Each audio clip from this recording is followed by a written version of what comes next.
تمناؤں کو ہم بدلنے والے بنے۔ ایک وہ لوگ تھے جو اللہ کے راستے میں مرنے کے لیے، دین کی سربلندی کے لیے اپنی جانوں کو قربان کرنے کے لیے، اپنے گھر بار کو قربان کرنے کے لیے تیار تھے، اور آج ہم لوگ ہیں کہ چھوٹی چھوٹی خواہشوں کو قربان کرنے کے لیے تیار نہیں ہیں، چھوٹی چھوٹی تمناؤں کو قربان کرنے کے لیے تیار نہیں ہے، رات کی میٹھی نیند کو چھوڑ کر اللہ کے حکم کو پورا کرنے کے لیے تیار نہیں ہے، اپنے مزے کو ختم کر کے دین کیا چاہتا ہے اس کو پورا کرنے کے لیے تیار نہیں ہے، تو پھر کامیابیاں کیسے ملیں گی، ترقی کیسے ملیں گی، دنیا میں نام روشن کیسے ہوگا، اور دنیا میں اچھے کام کرنے والے ہم کیسے بنیں گے؟ ہم تو ذلیل ہوتے جائیں گے، ہم رسوا ہوتے جائیں گے، ہم ناکام ہوتے جائیں گے، ہم پیچھے ہٹتے جائیں گے، اور لوگ ہم کو پیچھے ڈھکیلتے جائیں گے۔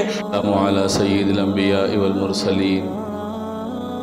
محمد وآلہ واصحابہ اجمعین ومن تبعہم بإحسان الی یوم الدین، اما بعد۔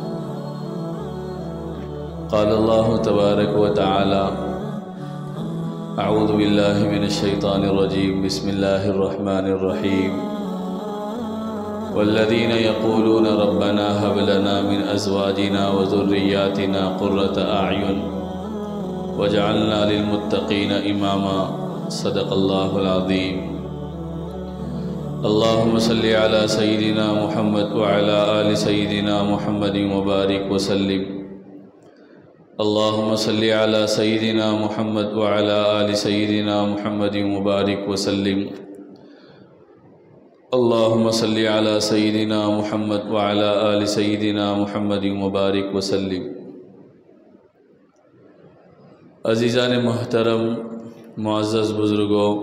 قابل احترام بھائیوں، گزشتہ جمعہ ایک لمبی حدیث کا ایک مختصر حصہ ذکر کیا گیا تھا، جس میں نبی کریم صلی اللہ علیہ وسلم نے 3 ایسی چیزوں کے بارے میں ذکر کیا تھا جو انسان کو ہلاک کرنے والی ہے، دینی اعتبار سے بھی وہ انسانوں کے لیے نقصان دہ ہے، اور دنیاوی اعتبار سے بھی وہ انسانوں کے لیے نقصان دہ ہے۔ ان میں سے ایک چیز تھی ہون متبع، کہ ایسی خواہشات جس کی پیروی کی جائے، وہ چیز بھی انسانوں کو ہلاک کرنے والی ہے۔ اس کے بارے میں گزشتہ چند باتیں ذکر کی گئی تھی، لیکن یہ تھوڑا سا لمبا اور اہم موضوع ہے کہ ہم آج کے دنیا میں اپنی زندگی کا جائزہ لے کر دیکھیں گے تو ہم کو معلوم ہوگا کہ ہم اپنی خواہشات کی کتنی پیروی کرتے ہیں، اور اسلام نے اپنی خواہشات کو کیسے پوری کرنے کا حکم دیا ہے۔ ہماری خواہشات کیا ہے، نبی کریم صلی اللہ علیہ وسلم کی تعلیمات کیا ہے، اسلام کی تعلیمات کیا ہے، صحابہ اکرام رضوان اللہ علیہم اجمعین نے کیسے اپنی زندگیوں کو ڈھالا تھا اور کیسے اپنی زندگیوں کو بنایا تھا۔ اگر ہم تھوڑا سا جائزہ لیں گے، تھوڑا سا موازنہ کریں گے، اور دونوں کو سامنے رکھ کر اپنی زندگی کا حساب لیں گے، تو ہم کو معلوم ہوگا کہ ہماری جو زندگی گزر رہی ہے وہ اپنی خواہشات کو پوری کرنے میں گزر رہی ہے، اپنی مرضی کو پوری کرنے میں، اپنے مقاصد کو پوری کرنے میں، اپنی تمناؤں کو پوری کرنے میں، اور اپنے دل میں جو آ رہا ہے اس کو ہم پورا کرنے میں لگے ہوئے ہیں۔ تو اس کا یہ جو اللہ کے نبی صلی اللہ علیہ وسلم نے فرمایا کہ آدمی جب اپنی خواہشات کے پیچھے چلنا شروع کر دے اور اپنی خواہشات کو پورا کرنے کا عادی بن جائے، تو وہ چیزیں انسان کے لیے ہلاکت کا ذریعہ، نقصان کا ذریعہ بنتی ہے۔ تو قرآن میں اللہ تبارک و تعالیٰ نے انبیاء اکرام علیہم السلام کی کیا خواہشیں تھیں، کیا دعائیں تھیں، کیا تمنائیں تھیں، اس کو بھی ذکر کیا ہے۔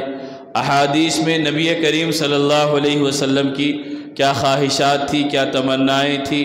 اور کیا دعائیں تھیں، اس کو بھی بیان کیا ہے۔ تو اس مختصر وقت میں آپ کے سامنے کچھ واقعات قرآن کے اور کچھ واقعات حدیث کے ذکر کریں گے کہ وہ لوگ اپنی خواہشات کو کیسی پورا کرتے تھے، اور آج ہم اپنی خواہشات کو کیسی پورا کرنے والے بن گئے، اور اس کے نتیجے میں دین سے جو ہمارا تعلق مضبوط ہونا چاہیے اور ایمان اور اعمال سے ہمارا تعلق مضبوط ہونا چاہیے، وہ ہمارا تعلق نہیں ہے۔ خواہشات کا معاملہ ایسا ہے کہ کہنے والے نے کہا کہ ہزاروں خواہشیں ایسی کہ ہر خواہش پہ دم نکلے،